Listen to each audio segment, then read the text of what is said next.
Boa tarde a todos. Estamos aqui reunidos para mais um webinar. Desta vez, vamos falar de diferentes tipos de escrita, subordinado ao tema da escrita jornalística à escrita de ficção, dinamizado pela equipa do Estudo em Casa Apoia, agora em formato web. O meu nome é Francisca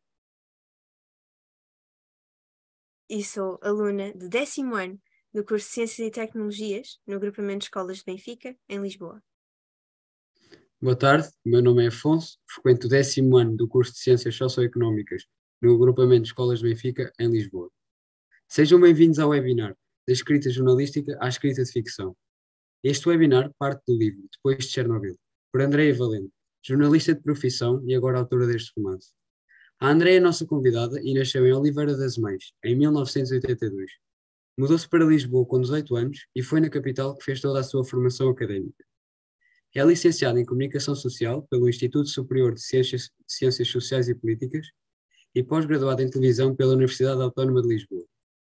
No seu percurso profissional, passou pelas redações do Correio da Manhã, 24 Horas, VIP, TV Guia e Flash.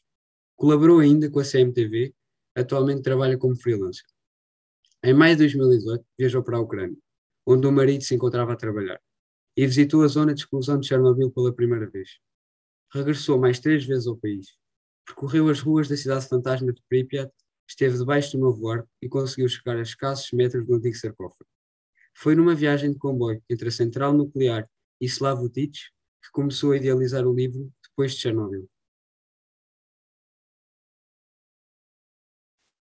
Durante a apresentação, podem colocar questões na caixa de perguntas Q&A que está na barra inferior do vosso ecrã, e essas questões serão respondidas após a apresentação pela convidada. Então, passo agora a palavra à Andreia Valente.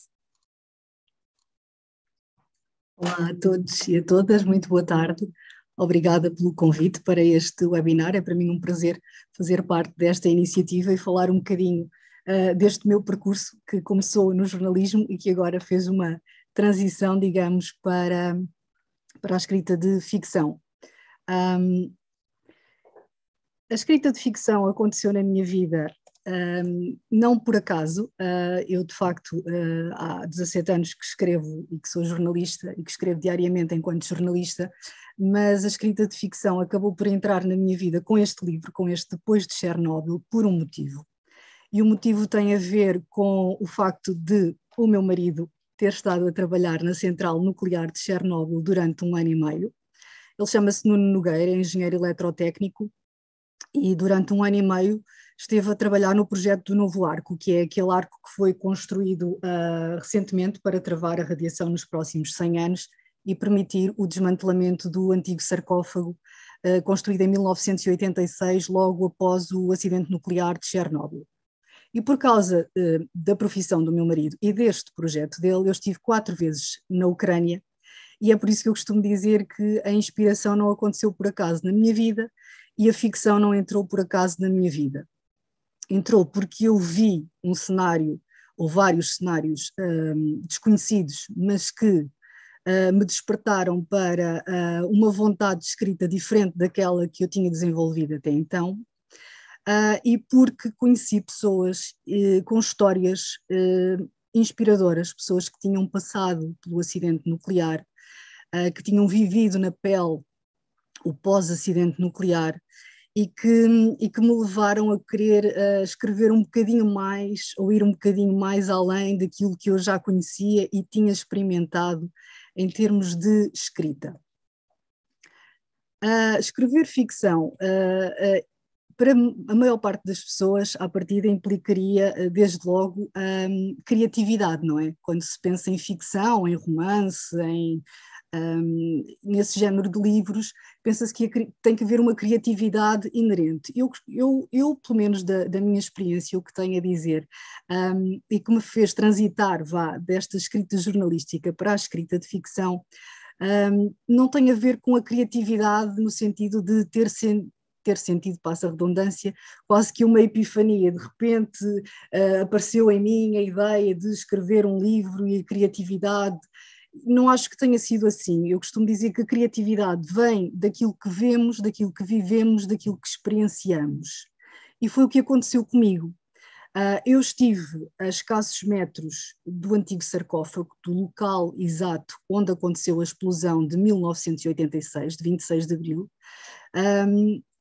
e a partir daí acho que a inspiração ou a criatividade surgiram. Surgiram não só nesse cenário de que vos falei e que estava no slide anterior, que é o exato local onde aconteceu a explosão, mas de toda a envolvência da zona de exclusão de Chernobyl. Eu estive 2 vezes dentro da zona de exclusão. Logo na primeira vez visitei a cidade fantasma de Pripyat, que é aquela cidade que foi evacuada 36 horas após o acidente nuclear, onde viviam 50 mil pessoas, é a cidade mais próxima da central nuclear de Chernobyl. A cidade fica a cerca de 2-3 quilómetros, ao contrário de Chernobyl. Chernobyl não é a cidade mais próxima da central nuclear de Chernobyl, é sim a cidade de Pripyat, e esta cidade, na qual viviam 50 mil pessoas, foi evacuada logo após o acidente. Eu cheguei 30 anos depois, a Pripyat, peço desculpa, cheguei 30 anos depois e deparei-me com estes cenários que vocês veem e que vos estou a mostrar. E perdoem-me, mas eu costumo dizer que um jornalista quer sempre contar uma história, independentemente de que forma seja. Eu queria contar esta história porque quando chego e me deparo com estes cenários, percebo que tenho que fazer alguma coisa com isso e que uma reportagem é pouco, e muitas reportagens tornar-se esquisito. E depois escrever mais um livro sobre a história de Chernobyl também não me parece que seja aquilo ou não seria aquilo que faria sentido na minha vida nessa altura, até porque eu acho que se sabe muito sobre o que aconteceu no acidente, durante ou no pós-acidente, minuto a minuto depois da hora fatídica em que aconteceu o acidente, 1h23 da madrugada de 26 de abril, mas se sabe muito pouco do que aconteceu antes. E é esse muito pouco que se sabe do que aconteceu antes que, na verdade, me interessou e que me fez desenvolver esta vontade de escrever um livro, ou neste caso um texto de ficção que depois se transformou num livro. Um outro cenário que me inspirou muito foi o novo arco, este arco de que vos falei e no qual o meu marido esteve a trabalhar. Esta fotografia que vocês veem do espaço do arco com neve é, na verdade, a fotografia que serve de capa ao meu livro, foi tirada lá no local, dentro da central nuclear. E a minha ida dentro deste sarcófago, deste novo New Safe Confinement, fez com que eu quisesse também explorar mais sobre o acidente nuclear, saber mais e, mais uma vez, desenvolver uma história de ficção à volta disso. Outra cidade que me inspirou e da qual também o Afonso fala logo na introdução quando me apresenta foi Slavutich. Slavutich é aquela cidade que foi construída em tempo recorde, em apenas 2 anos após o acidente nuclear. Foi a cidade construída para alojar aquelas pessoas que foram evacuadas 36 horas depois do acidente, que foram evacuadas da tal cidade fantasma de Pripyat. Foi a minha base na Ucrânia e foi, na verdade, a base do meu livro, porque Slavutich tinha como habitantes pessoas que tinham passado pelo acidente, as tais histórias que me inspiraram e que me fizeram recolher material para então avançar para a escrita do livro. O livro, depois de Chernobyl, não é só sobre Chernobyl, também é sobre Chernobyl, mas tem nele várias outras cidades e descrições dessas cidades que também acabaram por me inspirar, como Kiev, a capital da Ucrânia, Chernihiv, que é aquela cidade por onde entraram as tropas russas logo no primeiro dia de invasão, vindas da Bielorrússia no início da guerra, em fevereiro. É uma cidade que tem neste momento 70% do território destruído, mas que eu tive a oportunidade de conhecer de bem com a vida, uma cidade fantástica. E Lviv é também uma cidade que tem aparecido muito nas notícias, que eu conheci muito bem, e que é a cidade mais próxima, a cidade grande ucraniana mais próxima da Polónia, que tem sido usada também muito para a fuga das pessoas que estão a sair da Ucrânia por causa da guerra rumo à Polónia. E então estes cenários todos juntos acabaram por me inspirar e conduzir-me à ideia de escrever um livro. Eu costumo dizer que a ideia propriamente dita teve um momento em que aconteceu, embora eu acho que tudo o que eu vi ou experienciei antes me tenha conduzido para esse momento. O momento aconteceu numa viagem de comboio entre a central nuclear e a tal cidade de Slavutich, porque eu fiz essa viagem sozinha. Eu tentei entrar na central nuclear várias vezes, mas como não tinha autorização, fui barrada e tive de voltar à base a Slavutich, e portanto eu fiz a viagem para lá acompanhada pelo meu marido e por outros colegas que iam trabalhar para o Novo Arco, mas voltei sozinha. E nesse regresso comecei a imaginar uma mulher que não eu, a contar a história por um outro olhar que também não era o meu, e achei que era esse o momento para avançar para este livro. Tendo eu decidido avançar para este livro, isto foi logo na primeira viagem à Ucrânia, tendo ido lá mais 3 vezes, nas vezes seguintes eu já fui à procura de outro material, já ia preparada à procura de fotografias, à procura de histórias, e portanto recolhi muito material que depois trouxe para escrever o livro já em Portugal. Fiz também, obviamente, muita pesquisa sobre o acidente nuclear de Chernobyl, muita investigação de base, porque, embora este seja um livro de ficção, todos os factos dentro do livro são factos reais. E eu costumo dizer que eu não sou escritora, sou antes uma jornalista autora de um livro, sou uma jornalista que escreveu um livro, e portanto estes factos tinham que estar checados, tinha que ter a certeza daquilo que estava a escrever. Mas aí, a partir do momento em que eu decido avançar para a escrita do livro, começa o processo mais complicado da minha vida, que é despir 17 anos de jornalista e de repente encarnar a escritora.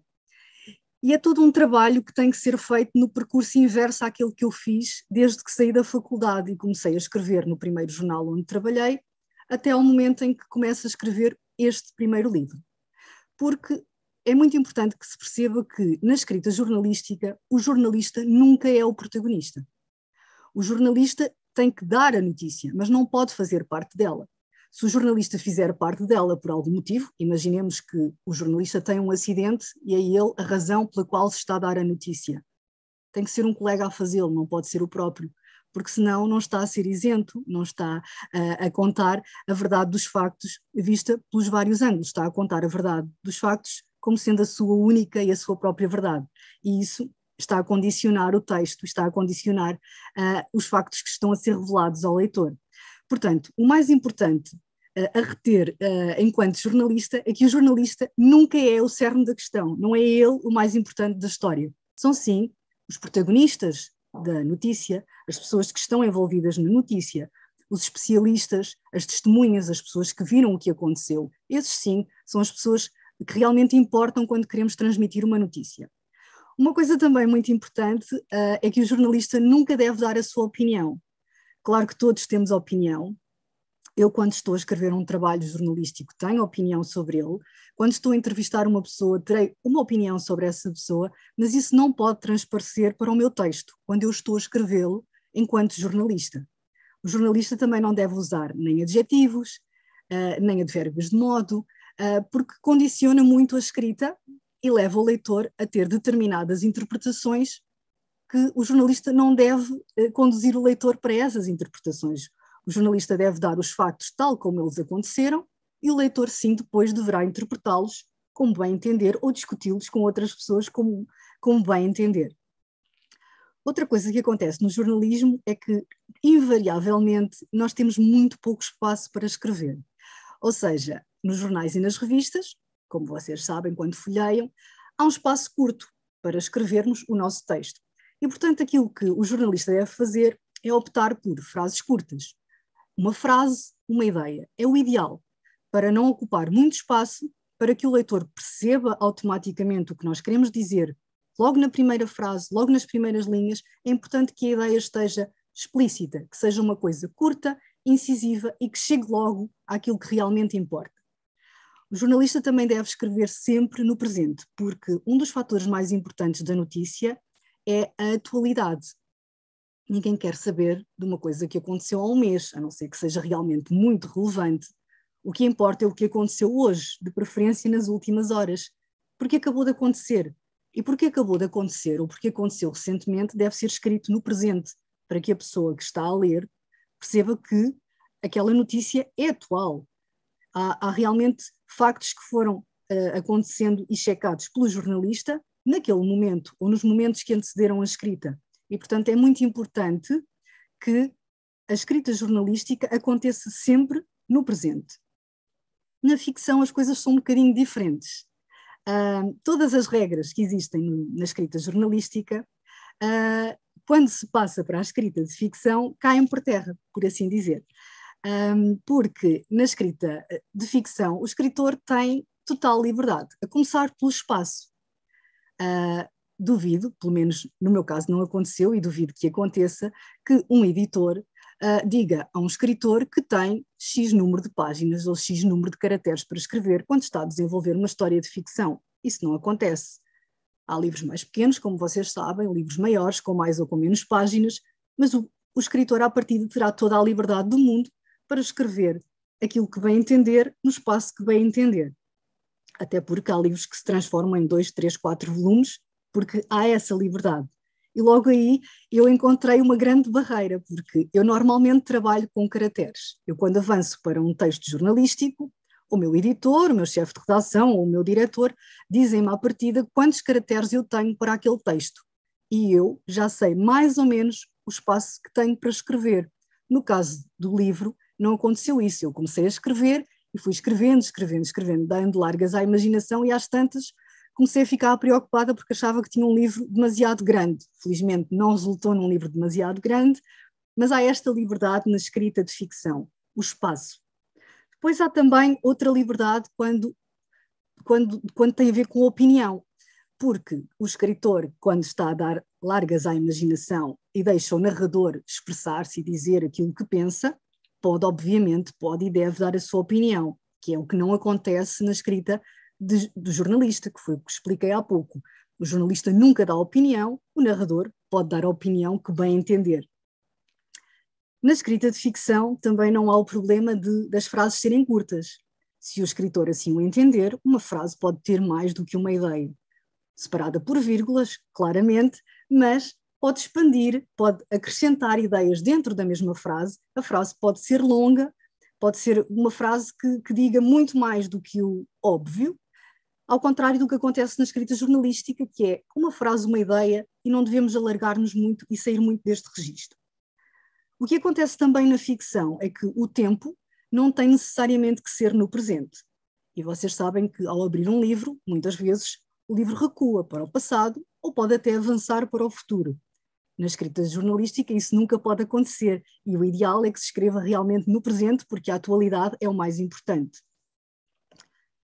A construção de um texto jornalístico segue normalmente uma linha condutora. Começa com um antetítulo, um título, um lead, que eu já vos vou explicar o que é, o corpo é o texto principal.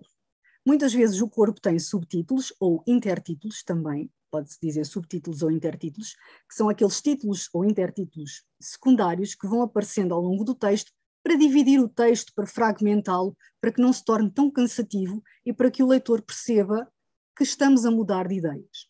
E uma coisa que também faz parte do texto jornalístico, embora não seja texto, é a fotografia.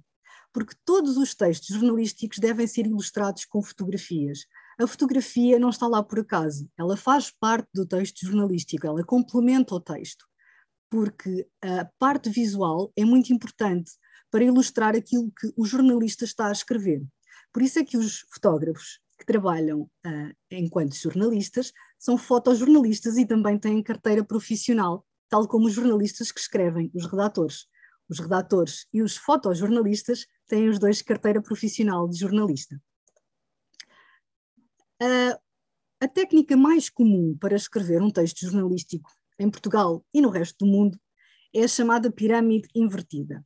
E a pirâmide invertida é uma maneira muito fácil de escrever, porque explica, a própria pirâmide nos dá logo a ideia de como é que funciona esta técnica. E a técnica é muito simples, é partir do mais importante para o menos importante. No topo da pirâmide temos logo aquilo que interessa dar na notícia. E depois vamos diminuindo os elementos e a importância dos elementos da notícia. É a maneira mais fácil do leitor perceber logo do que é que estamos a falar, e muitas vezes, quando não há tempo ou não há interesse, desligar o botão. Mas ficou aquela primeira parte que interessa, que nós queremos transmitir, essa parte o leitor já conseguiu reter, porque estava logo no início, estava no tal lead. E o que é o lead? O lead é provavelmente a parte mais importante de um texto jornalístico. Normalmente o lead acontece ou refere-se ao primeiro parágrafo de um texto jornalístico. O lead, nós costumamos dizer em jornalismo, ao contrário do que acontece na escrita de ficção, que não se deve guardar segredo, o melhor nunca deve ficar para o fim, o melhor deve vir logo no início. Aquela ideia de devemos começar uma história pelo princípio, não. No jornalismo devemos começar uma história pelo que é mais importante e não pelo início. Não tem que haver uma ordem cronológica, tem que haver uma ordem de importância dos acontecimentos.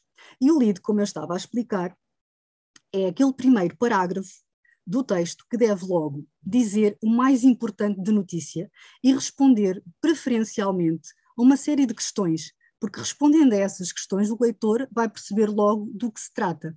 Deve responder ao o quê, ou seja, o que é que aconteceu, que acontecimento é que nos levou a escrever aquela notícia, que acontecimento é que é a notícia. Quem é que faz parte dessa notícia? Quem são os agentes da ação? Quando? Quando é que essa notícia aconteceu? Aconteceu hoje, aconteceu ontem, aconteceu esta manhã, aconteceu esta madrugada? Quando é que aconteceu? As circunstâncias, o que é que levou a que aquela notícia fosse notícia? E o porquê, os motivos, as razões que levaram a que aquele acontecimento tivesse lugar. Imaginemos um acidente de comboio. O que é que aconteceu? Foi um acidente com um comboio. Quem é que esteve envolvido? O motorista, os passageiros? Mais alguém? Quando? Quando é que aconteceu? Foi esta manhã? Foi no primeiro comboio da manhã? Foi ontem ao final do dia? Como? Como é que a coisa aconteceu? O que é que despoltou este acidente? Foi um carro que estava na linha, foi a linha que não estava bem, foi um deslizamento de terras que atingiu o comboio. E o porquê? Porquê é que aconteceu? O motorista não conseguiu travar a tempo? Houve alguma coisa externa que provocou esse acidente? Portanto, o lead deve sempre responder a estas questões e a notícia deve começar sempre pelo mais importante e vir descendo em termos de interesse para o menos importante. Na construção do texto narrativo, na construção de um livro de ficção, as características são um bocadinho diferentes. Obviamente que tem que seguir também regras, deve haver um enredo, um narrador, personagens, tempo e espaço. E certamente que vocês já terão ouvido falar em todos estes elementos da narrativa, porque nas aulas de português falamos muito deste conjunto de elementos que fazem com que um texto funcione, porque sem eles o texto ficava com falhas. No caso do enredo, é sempre muito importante que o enredo de um texto comece por apresentar, obviamente, a história, para nós percebermos do que é que estamos a falar, ou neste caso do que é que estamos a ler. Depois, obviamente, que essa história vai sofrer uma complicação que nos vai criar e suscitar interesse. Essa história vai conduzir-nos para o ponto alto da ação ou da história, passando a redundância, que é o clímax, e depois haverá, sim, um desfecho, que pode ser um desfecho em que o livro realmente se fecha e a história fica fechada ali, ou o desfecho pode deixar o livro em aberto, que por acaso é o caso do meu livro, do Depois de Chernobyl, em que a história fica aberta e dá vontade de querer saber um bocadinho mais.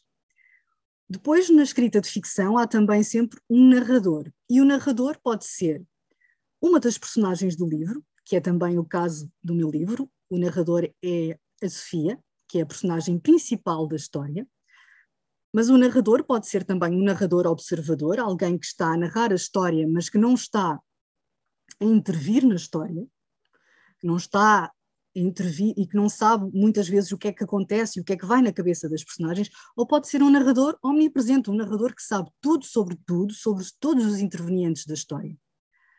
As personagens são fundamentais em qualquer escrita de ficção. Na escrita jornalística não há personagens, há agentes da ação. As personagens são todas reais. As pessoas passaram ou viveram aqueles acontecimentos, por isso é que fazem parte da escrita jornalística, do que está a acontecer. fazem parte da notícia. Na escrita de ficção, as personagens são criadas pelo escritor. No meu caso, fui eu que criei as personagens que fazem parte do enredo do Depois de Chernobyl. E estas personagens têm que assumir determinadas características, quer físicas, quer psicológicas, quer sociais. Físicas são óbvias, a cor dos olhos, o cabelo, a estatura, se é alto, se é baixo, se é loiro, se é moreno. As características psicológicas, se a pessoa é um bocadinho mais tímida, se é um bocadinho mais afável, se é o vilão da história, terá contornos um bocadinho diferentes. E depois as características sociais, que têm muito a ver com o seu nível de vida, o emprego, a casa que tem, o carro que conduz, esse tipo de características. O tempo na ficção, ao contrário do que acontece também na escrita jornalística, o tempo não é necessariamente cronológico. Ou seja, o tempo pode ser cronológico, o acontecimento, o livro começou aqui e foi avançando no tempo e na história até chegar a outro sítio, a outro ponto do tempo e da história. Mas também pode ser histórico, e no meu caso, e no caso do Depois de Chernobyl, há um tempo histórico porque o acidente nuclear não aconteceu na atualidade, aconteceu em 1986 e, portanto, acabamos por recuar no tempo a esse tempo histórico de 1986 e pode também haver um tempo psicológico, um tempo que se passa até às vezes na cabeça das personagens e que não tem nada a ver com o tempo nem cronológico nem histórico.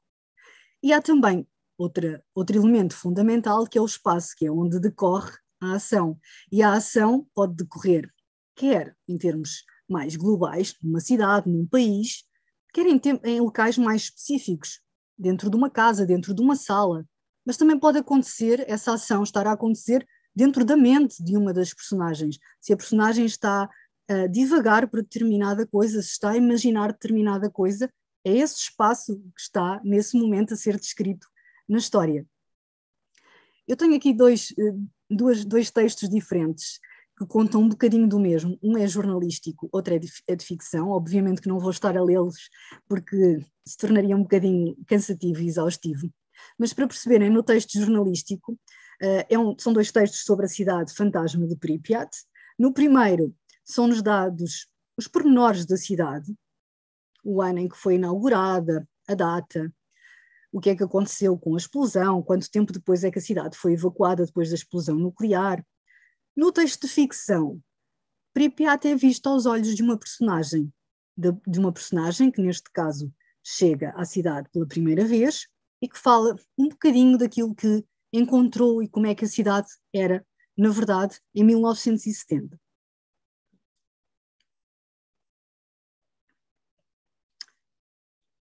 Já estamos quase a terminar. Eu costumo dizer que o que torna um bom livro, aliás, o que torna um livro num bom livro é a empatia com o leitor. E não o digo enquanto autora de um livro, mas digo enquanto leitora.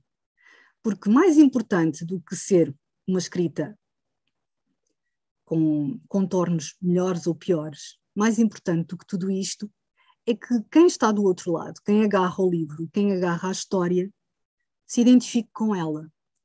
E isso faz com que um livro se transforme num excelente livro, porque não gostamos todos do mesmo, obviamente, mas há características que todos nós procuramos quando estamos a escolher um livro que queremos começar a ler. E eu acho que muito importante é que esse livro seja interativo, que seja visual, que nós consigamos transportar-nos para o local quando estamos a ler sobre aquele local, que haja uma capacidade de despertar em nós sentimentos, emoções, seja empatia ou repulsa. Nós podemos sentir repulsa por um vilão de uma história, mas isso é bom sinal, é sinal de que mexeu connosco.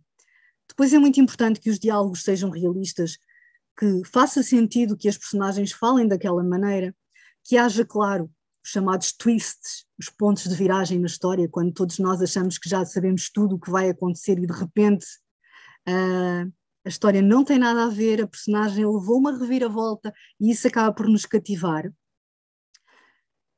E então, e é isso, na verdade, voltando novamente ao princípio, é a empatia, é criar conflitos fáceis de perceber é criar personagens com que o leitor se identifica e é criar essa proximidade e essa forma de chegar perto ou chegar dentro de quem está a ler o texto. Para terminar esta minha apresentação, ou este meu webinar a vosso convite, gostava de deixar-vos só, e apesar de eu ter apenas um livro publicado, gostava de deixar algumas dicas para alguém que queira avançar para a escrita de ficção e que tenha vontade. Para a escrita de jornalista também é importante ter ferramentas, mas isso acho que o ideal é mesmo ingressarem num curso superior de comunicação social ou ciências da comunicação. Para escreverem um livro, aí sim posso deixar algumas ideias, porque lá está, escrever um livro dá-nos uma liberdade imensa, não há propriamente regras a cumprir, todos nós podemos sentar-nos ao computador e começar a escrever, e portanto as dicas que eu posso deixar são muito simples. A primeira de todas é: escrevam o princípio e o fim do livro. Eu costumo dizer que se tivermos as duas margens do rio, a ponta há de surgir. Portanto, se começarem a escrever o início e o fim, certamente que as ideias vão começar a atropelar-se na vossa cabeça e vocês vão avançar e vão conseguir construir a história, aquilo que encaixa no meio. E esta história que encaixa no meio, às vezes conduz-nos para um final que nada tem a ver com aquele que escrevemos e às vezes até para um princípio que também nada tem a ver com aquele que começamos por escrever. Mas é importante criar estas duas balizas, o princípio e o fim. Depois é muito importante que esse futuro livro tenha um título. E isto serve um bocadinho para tudo na vossa vida. Se vocês lhe derem um nome, torna-se real. E se tornar real, é mais difícil abandonar a ideia. E, portanto, eu acho que é muito bom, se avançarem para a escrita, terem logo um título, ainda que seja provisório, certamente que será, e que irá sofrer alterações ao longo da escrita. Depois, é muito importante para quem quer escrever, forçar-se a escrever. A criatividade não surge por acaso, como já vos expliquei aqui. A escrita deve ser exercitada, independentemente do que se escreve. Eu escrevo todos os dias, nem que seja um bocadinho, mesmo quando não estou a trabalhar, ando sempre com um bloco de notas atrás. E escrevo porque ouço um nome giro de alguém na rua, experimento um prato diferente, conheço um ingrediente diferente, vou a um sítio diferente, e todas essas coisas, se forem escritas, algures, um dia mais tarde podem fazer muito jeito na escrita de um livro. E depois é muito importante que saibam que vocês estão a escrever, porque se nós contarmos a muita gente que temos um projeto, essas pessoas que sabem desse projeto vão nos perguntar se nós temos o projeto finalizado ou não, e nós vamos sentir-nos obrigados a finalizá-lo. E por fim, e a última dica de todas, é que a perfeição não existe. Esqueçam a perfeição. Escrevam o que vocês acharem que faz sentido, porque se ficarmos à espera da perfeição não avançamos. O mais importante, e eu costumo dizer isto, e o mais importante conselho que me deram quando eu estava a escrever este livro, era que antes de alcançar a perfeição do meu livro, eu já tê-lo-ia terminado, ele já estava publicado e eu já estaria a pensar no próximo. E foi, na verdade, o que aconteceu. Portanto, se têm vontade, escrevam. Se não têm vontade de escrever, leiam, porque ler é fundamental. E pronto, muito obrigada a todos, espero que tenham gostado, e pronto, estou disponível para qualquer questão. Agradecemos então a Andréia Valente a sua partilha e as vossas questões terão a resposta na página web do Estudo em Casa, apoia, assim como a gravação deste webinar também lá vai estar disponível, sendo que o link para a página já está no bate-papo. A gravação deste webinar, além de estar disponível na página web, também estará no canal de YouTube, cujo link também está no bate-papo. Já recebemos várias questões. É importante escrever todos os dias? Como são os seus hábitos de escrita? Bom, eu acho que é muito importante escrever todos os dias, independentemente do que quer que se escreva. Era o que eu estava a explicar há pouco. Eu ando sempre com um bloco de notas e quando não tenho o bloco de notas escrevo no telemóvel, porque há palavras por todos os lados, há frases giras em todos nos sítios mais improváveis. Às vezes eu ler uma emenda, Às vezes, quando passamos numa parede e está um grafite, há elementos que inspiram e esses vale a pena tomar notas. E quando eu digo que vale a pena escrever todos os dias, pode ser uma frase, pode ser uma palavra, pode ser o que seja, mas é bom escrever e tomar nota destas coisas que nós vamos vivendo e experienciando na vida.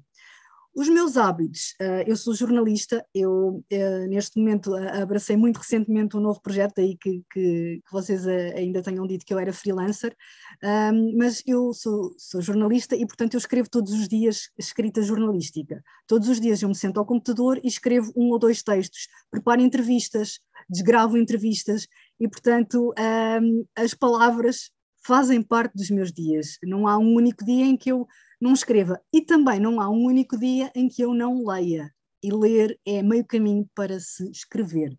É muito importante ter hábitos de escrita para quem quer escrever, mas, acima de tudo, é muito importante ter hábitos de leitura. Obrigada, Andreia. Obrigada eu pelo convite. Estamos a acabar e, em nome de toda a equipa, agradecemos a participação da convidada e todos os que estiveram a assistir. E esperamos também que este webinar tenha contribuído para que todos ficássemos a saber sobre esta temática e contamos com todos no próximo, que será já no dia 13 deste mês, pela mesma hora. Obrigada e até lá!